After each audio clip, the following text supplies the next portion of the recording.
close that section. We had institutions of higher learning. And now to open our reading about our president, we're going to have African American lullaby, Morgan Scott.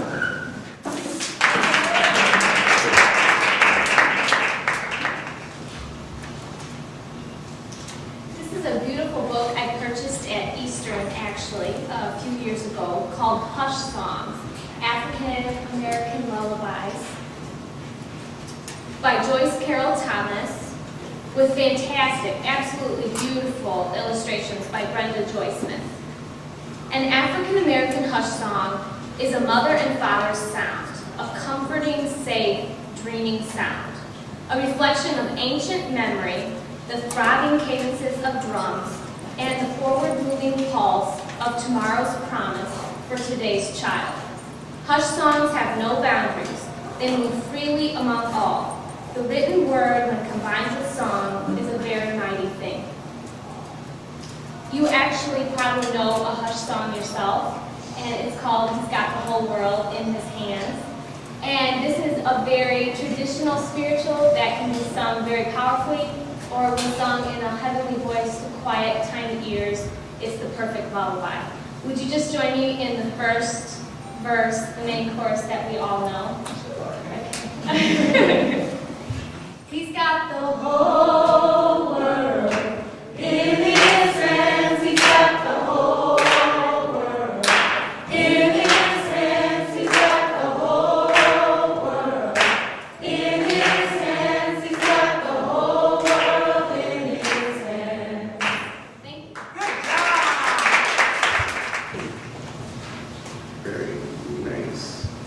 Now we're going to have a poetry reading by Angela poem read by Eastern Illinois University's first African American homecoming queen, Kelly Evans.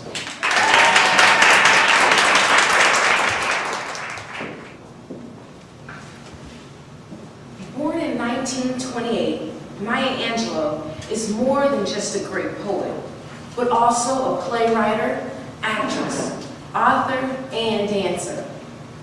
Although Maya Angelou has written many powerful poems, I come to you today reading Phenomenal Woman. Pretty women wonder where my secret lies. I'm not cute or built to suit a supermodel's fashion size. But when I start to tell them, they think I'm all lies. I say, it's in the reach of my arm, the span of my hips, the stride of my step, and the curl of my lips. I'm a woman. Phenomenally, a woman, that's me. I walk into a room just as cool as I please. And to a man, the fellows stand or fall down to their knees. Then they all swarm around me, a hive of honeybees. They swing in my waist, and it's the joy in my feet. Phenomenal woman, that's me. Men themselves have wondered what they see in me. They try so much, but they can't touch the inner mystery. When I try to show them, they say they still can't see. I say, it's in the arch of my back, the sun in my smile, the ride of my breast, the grace of my style. I'm a woman. Phenomenal woman, that's me. Now you understand why my head's not bowed. I don't shout or jump about or have to talk real loud. When you see me passing, I ought to make you proud.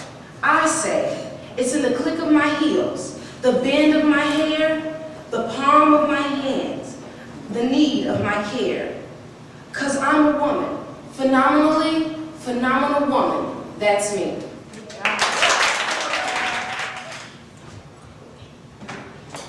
Hi, I'm Robbie Klein. I'm not on your program. My name got admitted somewhere, and I didn't get introduced, but that's okay. I'm going to take my time. How you working? Hey. It's all right. this at home? The kind that you know that's worn to threads, it's messed up, torn up, stinky, dirty, tacky, and just plain jacked up. We all have a pair of these, right?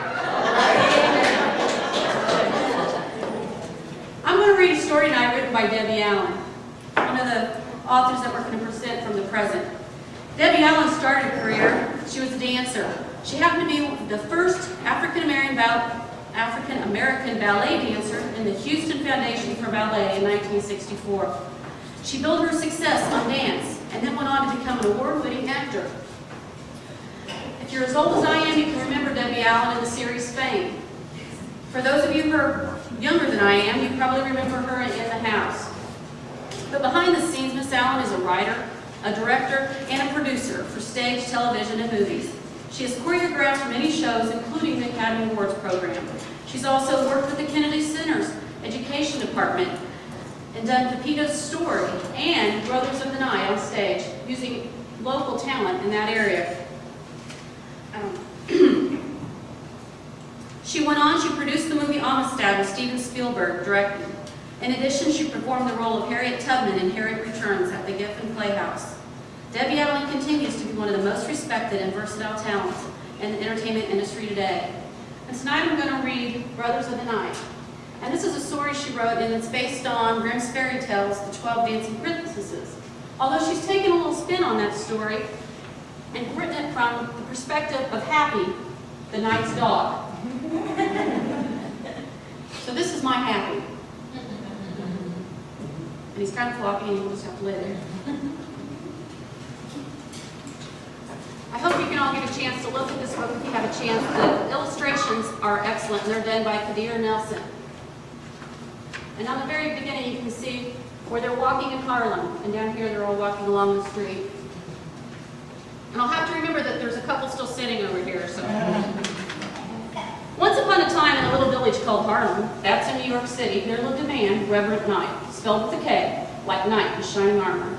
And like a knight, he was a very good man, a leader in the community who preached a powerful sermon every Sunday. He lived with his 12 sons, whom he loved with all his heart. There's Reverend Knight, Brooke, Bobby, Joe, Snappy, Gerald and Jackie, teeny tiny Taco Theo, Lazy Leo, Big Fat Rollo who likes to act a fool, Billy and Willie, and Michael, head of the clan, a ladies' man. And their big dog, Happy. That's me. That's right, I'm talking dog. It's a magical story. You didn't say anything when that pig was talking in that movie, so quiet. Reverend Knight raised his sons with a firm, loving hand, but a lot was going on that couldn't be explained. Well, the trouble all started when every housekeeper Reverend Knight hired either quit or got fired. Why? Because every morning the brothers' shoes would be worn to threads, messed up, torn up, stinky, dirty, tacky, jacked up. You get the picture. And you know, they tried to blame it on me. Oh, the dog did it. The dog. What did I want with some old stinking shoes? And let me tell you, that one's little feet smell worse than all of them. Phew! Reverend Knight gave them all the nannies a key to lock the brothers in at night. Lizzie, the last nanny, even tried putting slip and slide wax on the floor. So if anybody got up in the middle of the night, they'd make a lot of noise. The only noise we heard was when her big butt fell down and broke the floor. Ha! Well, that's another story. But every night, not one peep could be heard from the brothers' room, and they would be sound asleep the next morning. Still, every morning, their shoes would be worn to threads, messed up, torn up, stinky, dirty, tacky, and jacked up. And if you asked those boys about their shoes, they said that they had slept all night, but they had fun in their dreams. Reverend was at his wit's end. People came from far and wide to hear his sermons, and yet he couldn't solve the problems in his own home. One day, Reverend Knight put a big 2-page ad in Jet magazine. Wanted, housekeeper, experience with boys 7 to 17. Bonus trip to Jamaica if torn up shoes mystery is solved. Yes, I can read too.